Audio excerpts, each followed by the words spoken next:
Again, we call Lieutenant Colonel Brendo C. Maglasang Philippine Army, the Chief Special Service Office ng General Headquarters Service Company for the circuit briefing and mechanics. 45 kilometers. Sir, magandang umaga uli sa 5 kilometers road natin, brief natin uli.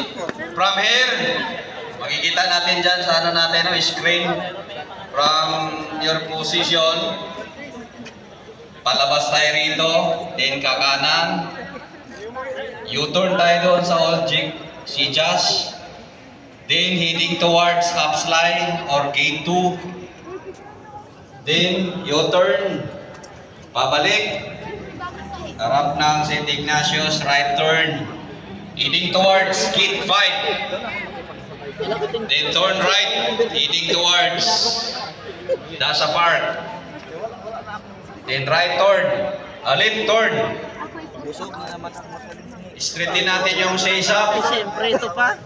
Then right turn, baybayin natin ang DND headquarters. Then left turn, balik dito sa grandstand. Ito yung 5 kilometers road natin.